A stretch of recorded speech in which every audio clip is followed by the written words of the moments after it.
All right. We are going to kick off our first reflection workshop of 2025. We will hear this month at Ujima Wednesdays, we're engaging in reflection and discussion with Ujima staff, members, and committees. Representatives from Ujima's ecosystem will give us insight into their 2024 wins, challenges, and lessons. And we'll have space for questions about cooperative work and processes afterwards. This week, this evening, members of our resourcing and arts and cultural organizing member teams will provide reflections. So first we will hear from James and Ciara, who are members of our resourcing member team. Thank you. Thanks, Nia. Yes. Hi, everyone. I hope everyone's doing well this evening. Just heard from me. My name is James. James Fanboy. I am on staff here. And Sierra, do you wanna? Yeah. Sorry, I'm getting the share screen up. My name is Sierra McPhail or Ciara McPhail, and I have the pleasure of being the resource organizing fellow here. And really excited to be with everybody today. Can everyone see my screen? I can get a thumbs up or come off mute. Yep. Awesome. Oh, you. I Appreciate do want to name that so Sierra and I are representing the resourcing member team. I'm on staff, I'm not only a member, but and I know I was representing this team last year too, but I swear, we're continuing to build more of our team to better represent this member team, or at least I imagine that will definitely be true for next year. And Sierra, who's joined us, is really working toward building that for us in the future. But all to say, I just want to be transparent so y'all know that I'm more than just a member. I'm also on staff. So that's reflective in this work, as you soon see. for sure. Um, Really excited to be here. We're going to have a few questions in the presentation for you to turn your attention to and also be asking, of course, reflection questions at the end. We know we're between fire and snow, and I'm sure a whole host of other personal things that folks are going through. So just really appreciative for anything that you can offer us during this presentation. So let's go ahead and kick it off. I can say a little bit more about how I came to resourcing organizing fellowship. I entered this work um, as a resourcer in some past professional roles and just with a deep tradition of Black philanthropy.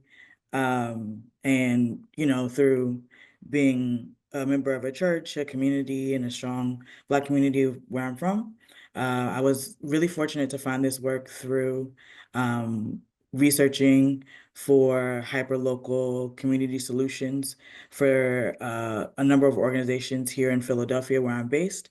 And I've been here since July and I've been learning every day. So really excited to present to you the things that James, myself, and the other folks on resourcing member team have been working on. Let's see if this is gonna go. All right. Ooh, a little too fast. Um, I'm gonna speak here to the vision for our work. I'm gonna read this slide. This is the last time I'll be reading to you, but I really think it's important to ground us in sort of the vision of what we as a group are working towards. So here we go. We embody a transformative approach to resource mobilization, aligning with the ethos of social and racial justice. We view our role not merely as fundraisers, but as facilitators of both financial and non-financial resources, fostering community power and collective responsibility. Beyond financial contributions, we value and mobilize all forms of wealth, including time, skills, relationships, and community assets, acknowledging their critical role in advancing our mission. We cultivate a supportive environment for mutual learning, recognizing that there isn't a single roadmap to mobilize resources in liberated ways. By engaging in shared experiences and reflections, we enhance our collective capacity to effective change. We are committed to evolving our communication and engagement strategies, embracing innovative approaches that align with our justice-oriented goals. This involves challenging conventional fundraising norms and adopting practices that promote sustainability and empowerment. Um, we'll outline more of the practice things that we're doing to reach these goals. And again, would love feedback on how we can reach this vision together.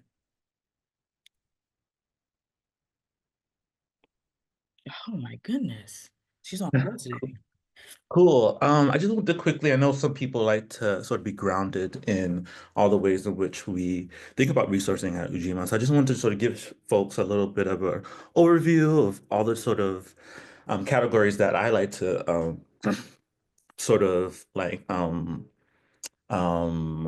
share our work in. And so this first category, I would say, really reflects the ways in which we engage with a lot of our institutional donors. This year, we're really successful as it relates to institutional giving. And I think a large part of that is a reflective of some our strategies here. So authentic relationship building, I think, really reflects just how we engage with these institutional donors, having regular meetings with them, really centering equity in long-term sustainability for the organization. And so really meeting with those people who've been rocking with us for a long time. So a lot of our institutional donors have been with us for 3, 4, 5 years, and continue to look at this partnership as a long-term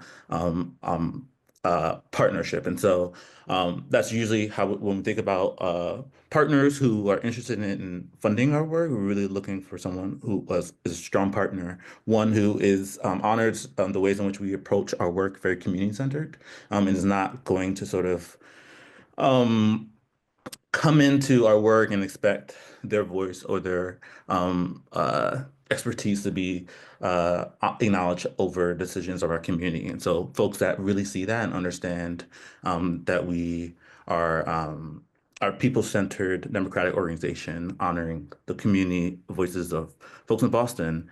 And I think with that work, what has been really helpful, I think Comms is a really great job at doing this work is just really offering a lot of organizational transparency about all the things that we're doing. So when we go into these conversations with our donors, with our funders, a lot of times they have a good sense of all of that we're doing. And I think that has really made it so that we've been able to retain these relationships and really build on them long term. And when we talk having these conversations, it's like holistic support. So it's definitely about how to support this organization, but we share always just all the things that are happening in our ecosystem and really talk to them as partners to aid us in some of these complicated needs sometimes. Um, and as it relates to that, as you imagine, it that includes proposal writing and report writing that we consistently do throughout the year, in our own voice, with our own stories, with our own metrics. And then another category is creative stewardship. And so in partnership with Comms, we've really solidified a tradition every year where we, instead of sort of engaging in this end of year campaign, which most nonprofits commit to, we really show gratitude and appreciation for our people who continue to participate and show up and build this ecosystem alongside us. And so I actually wanted to, do I have it in my, just want to give a shout out if y'all didn't get this chance to hear the most recent offering love for somebody within the chat, but because it was really, really sweet. It's entitled Any Day Now. But as always, we really just try to be really creative in offering our community relief, fun, story, in the midst of all this that's happening in the world. And so we try to think about it like that. In addition to that, some of our creative stewardship looks like we, at the end of the year, we do a holiday box in partnership with one of our UGBA partners. It's really a procurement initiative. And if y'all should have gotten the email if you guys have shown up or voted this past year. We do a holiday box. And I think that has, in my opinion, really a great opportunity. Um, yet another opportunity to show appreciation and thanks for folks who show up in our work, and also an opportunity to highlight the work of some of our UGBA partners.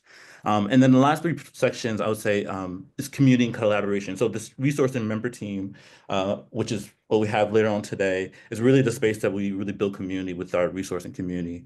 And within that, that's the Resource Night School, which is our recurring learning space. But really, that is the ways in which we build community.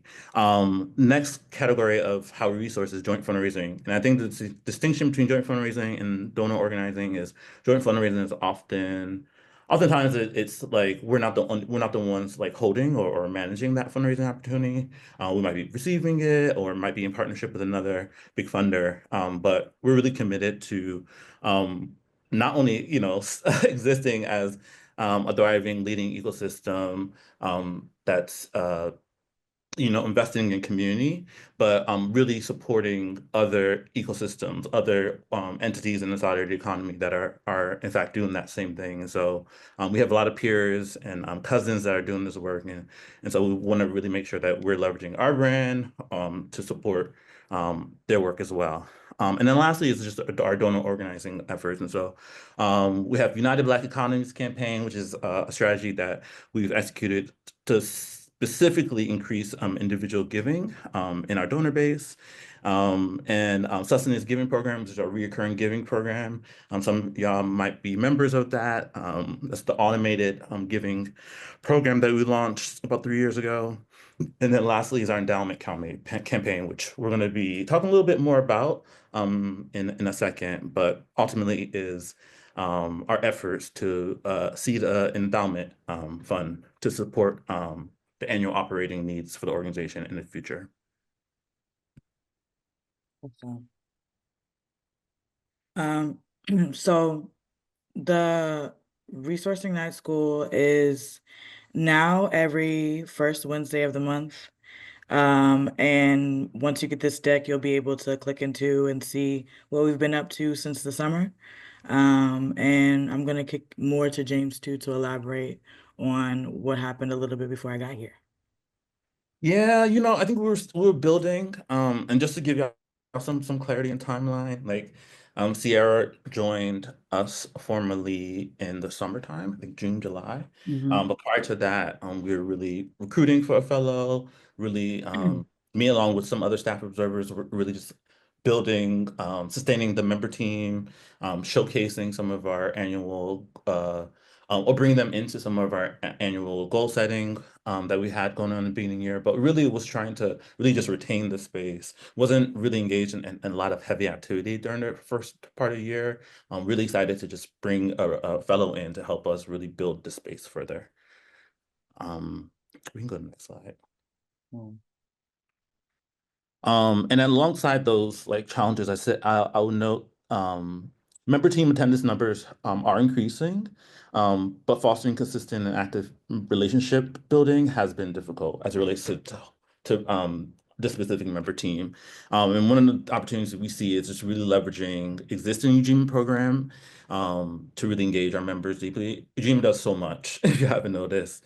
And people beyond their interest in fundraising, they also are interested in other things. And so I think we wanted to really make sure that we're inviting and promoting our other work to our resourcing community, for them to also participate and for us to also show up in those spaces to build with them. In addition to that, another challenge we spoke to is recognizing that staff and the resourcing fellow are still major forces in ideating and executing the resourcing work. Some of that's just not going to change. And there's still space for folks to hold more creative initiatives and efforts that we have going on. And I think we see a great opportunity in that with the resourcing fellow, just stepping more into that outreach and in relationship building with our broader donor base. And I would say that a lesson that I learned when we put out the ask for or the search for a resourcing organizing fellow, it was a 6 month fellowship, and I think that that's just wasn't realistic. I think I really needed someone to come in at least for a year to really build and get to know our work. And I think that we're just quite we haven't gotten there yet. And I think I've learned that we need more time. Absolutely. Let's get to what we have been able to do because I think Resourcing Night School has really been a great success. Um, Especially with the heightened attendance and even with the challenges that James just named. Uh, so Resourcing Night School was in response to some of the things that came up actually as we were reflecting in 2023 about possible political education. Um, to sort of bridge that gap. Fundraising is not always the easiest to understand intentionally. Um, and Ujima wants to do it in a disruptive way. Because Ujima is a disruptor, that's why we're all here. So we wanted to reset and come to the table and think about fundraising more broadly, sort of like we talked about at the top of the presentation with our vision towards the work. So basing it in this tradition of Black giving, we wanted to build members' knowledge and our own on donorship, resourcing, equitable philanthropic relationships. Um, and so we've brought on some amazing speakers. And yeah, we're hoping to shift um, the culture of how we resource an organization.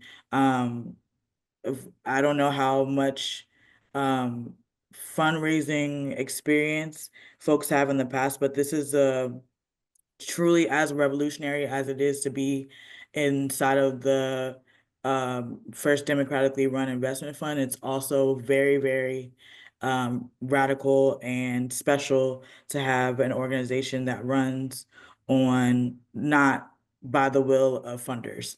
And so that's what we're hoping to educate each other on and learn and grow together about. And Resourcing Night School has been the space to do that. Uh, as James mentioned, and attendance has increased. We're really excited to see some new, some old faces on the calls. Um, we're fostering collective investment. Uh, were able to align the curriculum that we sort of had a framework for. James and I had worked together um, right before Ujima's rest period in August to sort of come up with the idea, but we definitely touched base with folks who attended our first Resourcing Night School Q&A to figure out what the group wanted to learn and where we could sort of start. Um, we see this as a long road. There's much to learn. There's much to reset. So this is just the first season of Resourcing Night School, but we want to keep touching back in. We also are continuing to build a force of liberatory knowledge and partnership through partnering with folks like Jerry Rayon, who will be speaking tonight, and some other great speakers from justice funders that we had. Um, just building our community and network, and in turn building our resources and our power. As I mentioned, we have a session tonight. I don't know how that can be any more clear, but please come. We want y'all there. Um, we also have a sort of a pulse check next month, and then we have a really, really amazing speaker also, Alan Cohen Cobet. No, it's bad for me. Sorry, guys, I'm sick. Um, and but it's gonna be really awesome. Um, we've also been like having a theme of folks who are in a creative and funding realm, which has been really cool exploration of folks to bring on. Um, there's ways you can contribute right now today, even if you don't necessarily have the capacity to come tonight. We have a resource Skillshare sheet. It's just a Google sheet that we have. Share your name, a little bit of your information, and what you might be able to bring to the table. And also, if this work sounds is interesting, um, you can use this suggestion form to tell us more about what you'd like to see in the space. Um, we're going to learn about relationship building today. We're going to learn about creative resourcing next week or in March. But there's still so much that folks have been interested in learning, and we'd love to hear from you.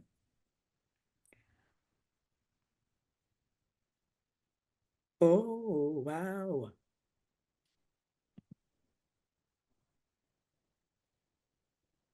Okay, I have to be gentle with my touch on this one. Okay, so we just want to name some challenges that have come up. Wednesday nights are difficult. Things happen. People get sick. It's been a long day after work.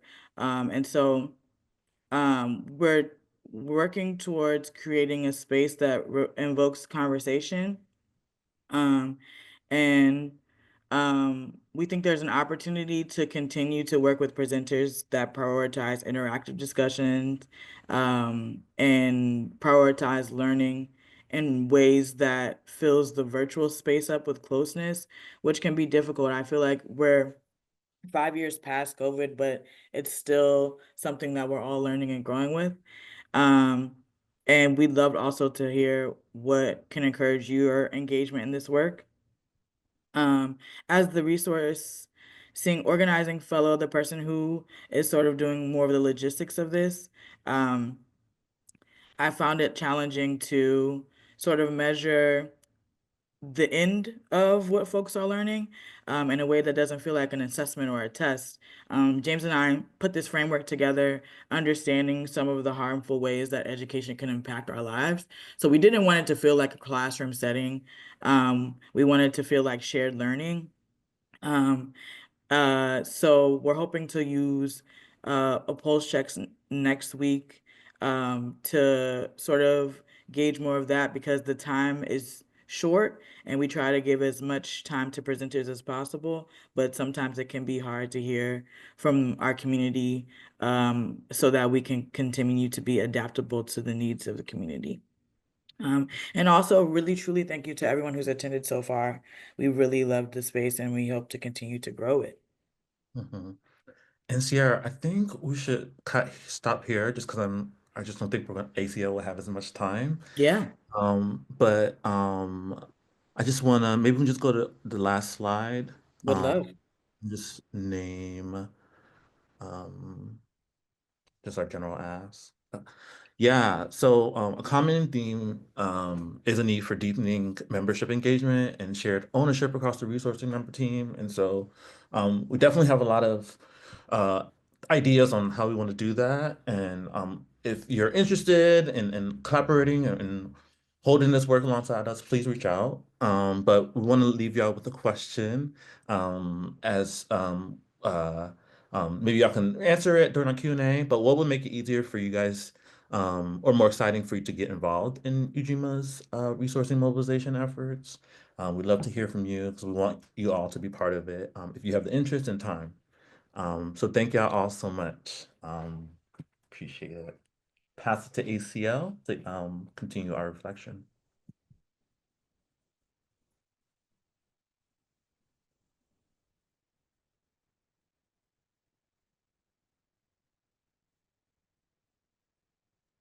Thank you.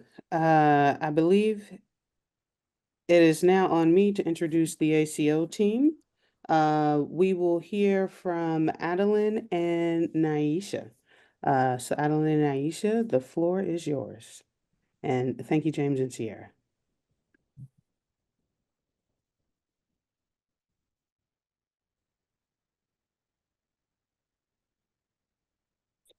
Nia, I sent you a message.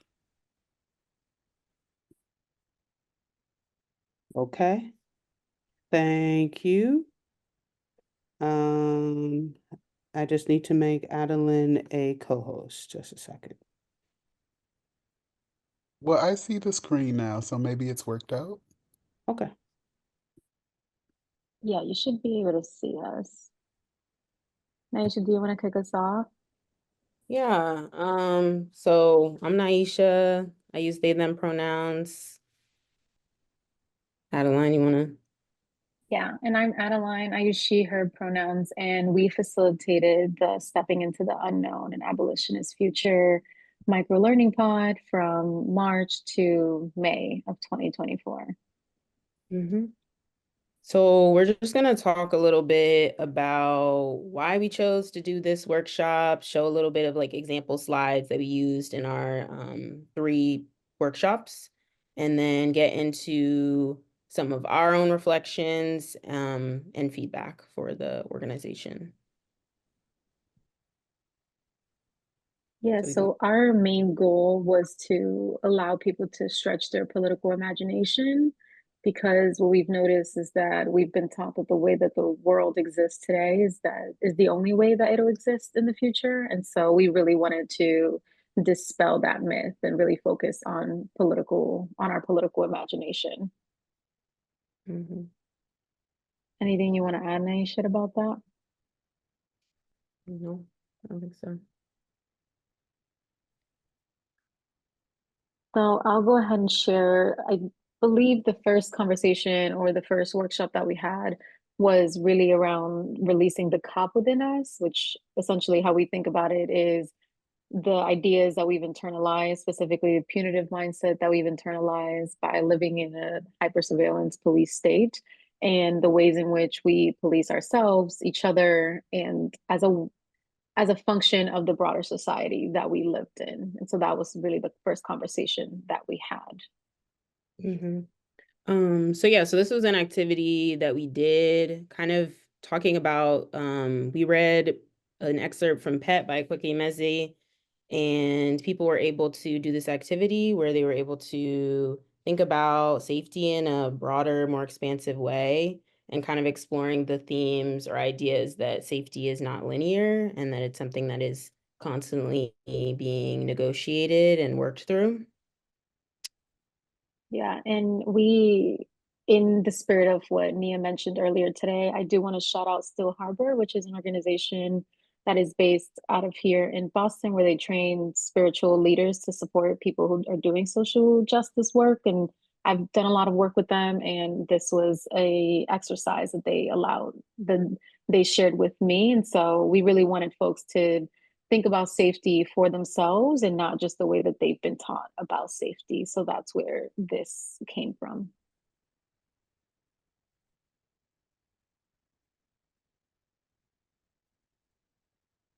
And a lot of our workshops were hybrid and they were really focused on having group conversations. So these are some of the questions that we asked folks.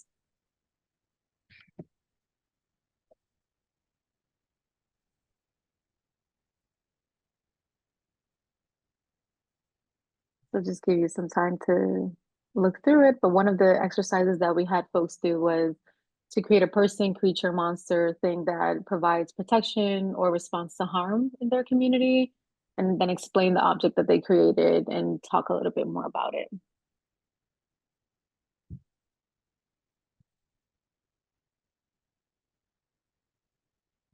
Maisha, do you want to talk about this one? Yeah, so in our last workshop, we read this or watched this video, The Years of Repair, and we were able to do discussion about it.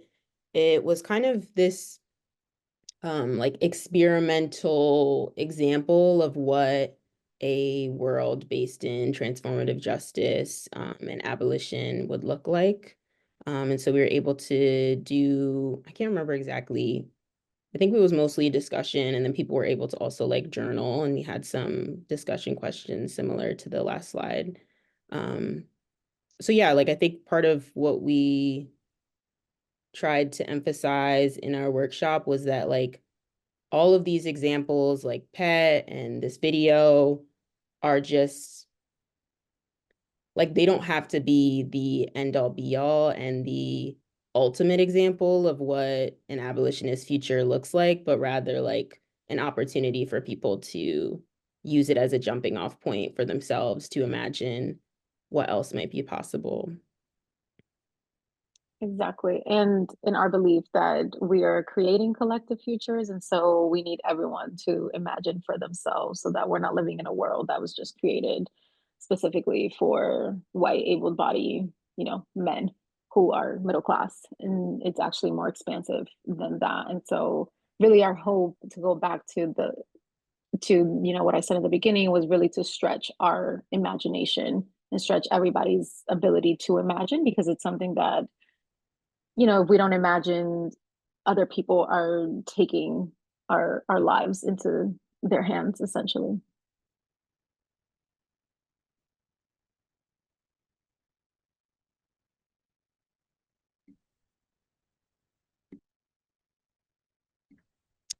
I think that's, So do we have other slides or are I we think gonna, that was it that we wanted to share. okay.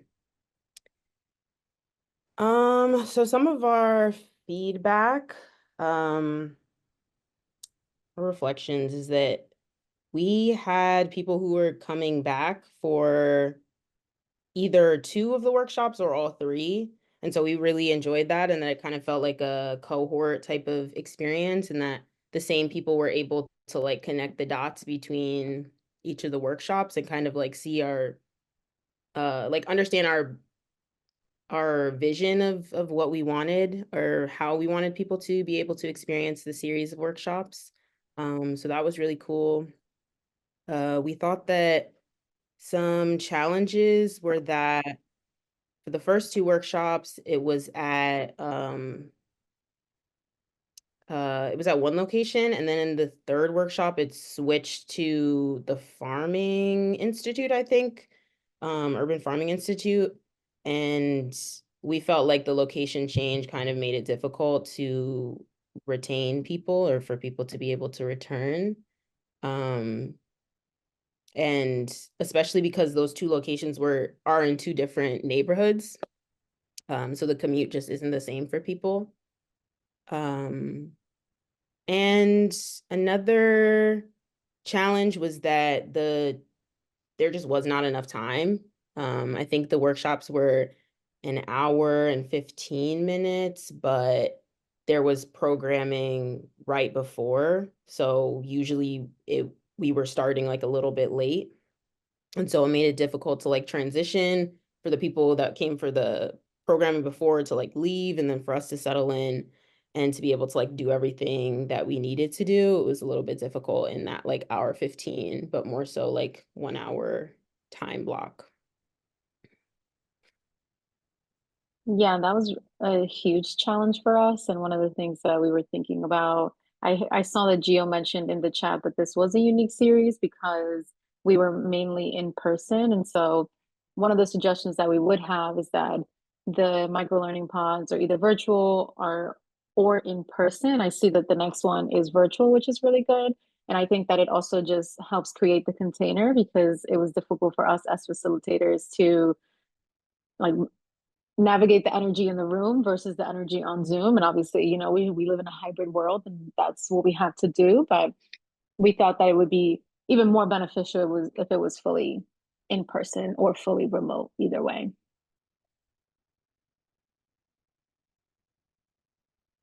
So something that we did enjoy on our second workshop when we read Pets, which all of the texts that we read were by Black abolitionists. That was something that was central to all of the workshops.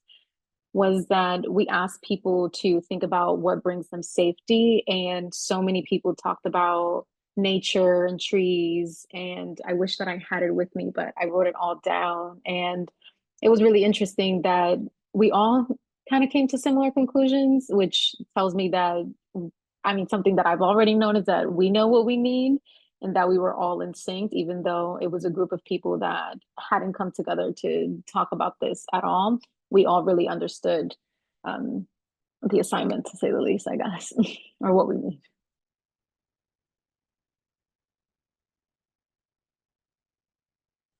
Um, yeah, I think we also realized, or something I realized like in the last workshop, is that people, that's my roommate's cat if you hear meowing. So, um, is that people really needed the space that we created. And it was nice to sort of like see people work through these concepts of like safety, abolition, repair, restoration themselves, especially over the course of the workshops. I mean, I think I also needed this workshop, and something that like I said during one of them was like, I'm experiencing this as much as like a participant is, and the sort of like third party neutral position that we're sometimes taught that facilitators should be taking. We didn't really believe in that because it's it's just more of an or we just saw it as more of an offering and something that we were also working through and figuring out and experiencing as facilitators just as much as participants. Yeah, and we were really able to share our own experiences as well as part of the cohort, which is really unique. I've been in a lot of facilitation spaces where you're just there to hold space, and this time it really felt like we kind of we attempted to our best ability to break the barrier between the role of the facilitator and the role of the participant, and recognizing that we're all learning and working through this together, that none of us have clear answers. We just have a lot of questions that we're figuring out all together. I forgot to mention one of the exercises that we did was we asked people in our attempt to invite them to stretch their imagination to create a zine or a letter and write it to a future descendant about a particular harm and tell them as if it no longer exists. And so that was another opportunity or another attempt of ours to really help people tap into that part of themselves that is creative and abundant and generative and can come up with multiple solutions than what we've been given.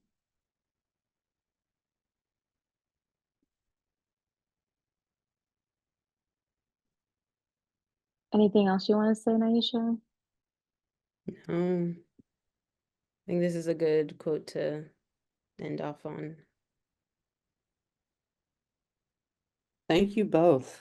And apologies, I pronounced Adeline's name incorrectly earlier. So sorry, we just heard from Adeline. Thank you. And I think I am now supposed to kick it over to you, Gio, if I'm not mistaken, to lead us into some quick Q&A. Looks like we do have a little bit of time for that. Thank you so much, Nia, Adeline, and excuse me for the reverb. I'm sorry.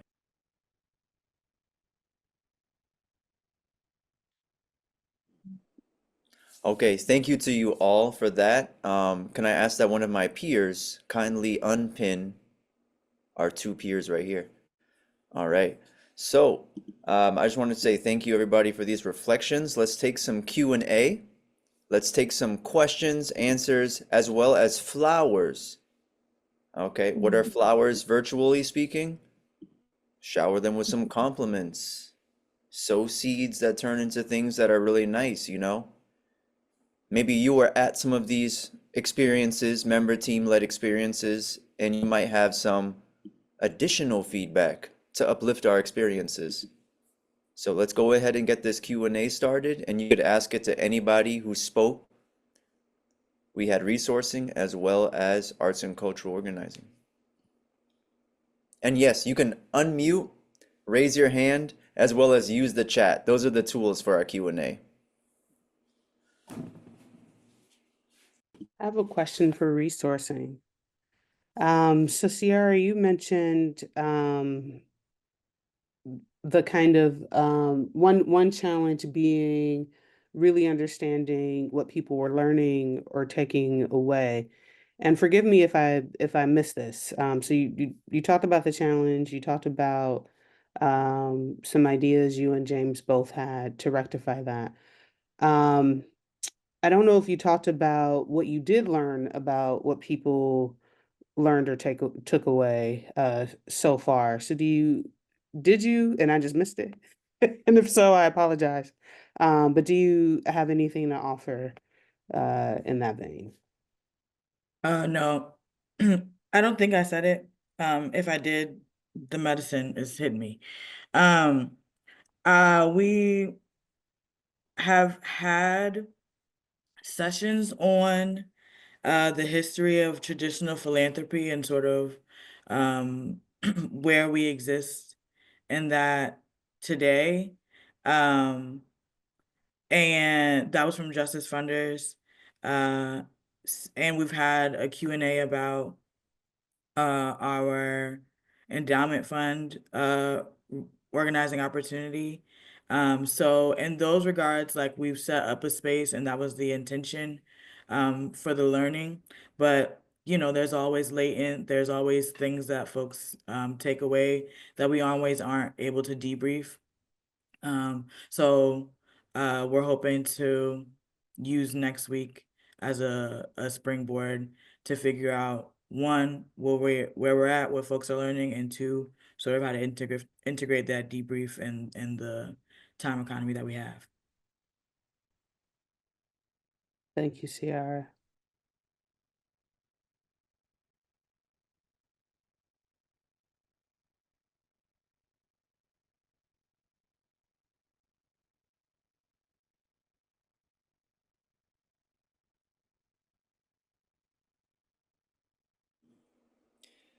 And there's just about 3 minutes left. We have a hand raised from Gray. Go for it.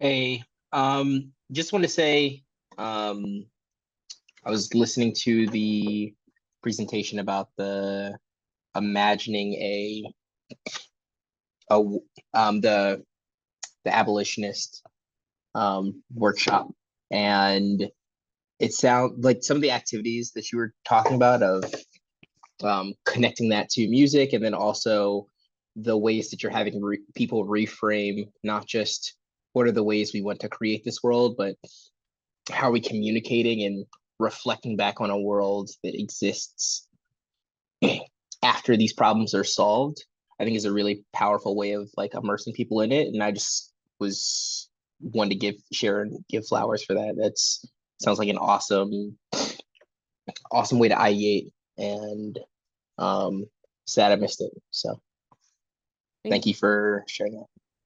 Thank you.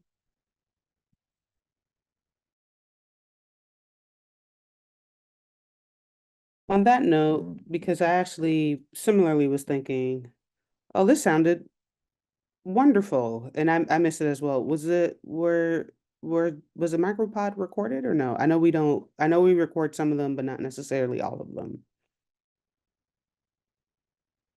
We didn't record this one because we read some pieces out loud that were like a short story or a book, and we didn't have copyright Okay, cool. Thank you. privileges.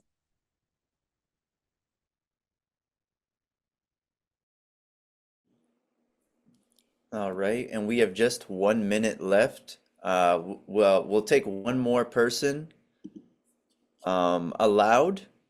And I also encourage you all to check out the chat, starting with Gray's earlier comment. After my comment, we have a beautiful reflection from Ray and also a comment from Mary. Would anyone else like to ask a question? I Can see you read it out? Susan. Can you read what's in the chat out loud, please, Gio? I would be happy to, yes. Ray said, "Thank you for all your reflections. I love that they acknowledge the things you all really enjoyed about your experiences, but it wasn't flowery. Things don't always go as planned, and these are wonderful, leaning experiences for us all." Do I want to take a stab at that pronunciation? I'll skip the TOI words. Adeline, Sierra, James, and Naisha, sunflowers. And then Mary said it was an incredible micropod. Susan, I saw you came off mute. Would you like to share? Whoops.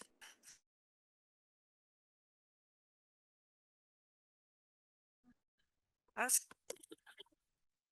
was just going to say how much I enjoyed both groups. And also I was wondering whether you felt like was it micropod, is that what you call it? Whether you thought 3 sessions were enough, or if you might have wanted more sessions. Yeah, I think I don't think 3 sessions was enough. I think that yeah, I don't have a solution. Like, I'm not coming up with a number in my head, but I just think that we would need more than 3 sessions. I think over time, maybe if it's more months, I think it was, we did like maybe a workshop a month or something like that. So maybe if it was like 6 months or something, or if it was more frequent, like bi-weekly, just because each workshop led into the other. So having time, especially like for people to get to know each other and get comfortable and sort of like figure out, just set the space, would have been a little bit more helpful. In addition to length, I would also consider the workshops to be like 2 hours minimum instead of an hour and 15, because by the time it hits 45 minutes, like that's when you get like the juiciest part. So it's kind of hard to wrap up really quickly after that. Thank you both. I'd like to call upon Mary for our last comment. I see you've unmuted, Mary. Oh, I did that by accident. I'm so sorry. It's okay, it's okay. Because the last thing that we heard was this was exactly why we're here this evening. So I just want to say thank you, and can we all deliver some praise to everybody in the space right now, and everybody that also built us up and supported us to get here too. Digitally, you can also come off mute and just say thank you, Happy New Year, whatever you want to share as we transition in a non-awkward way. So emojis, throw them up. Let them stay there. Okay, cool, cool.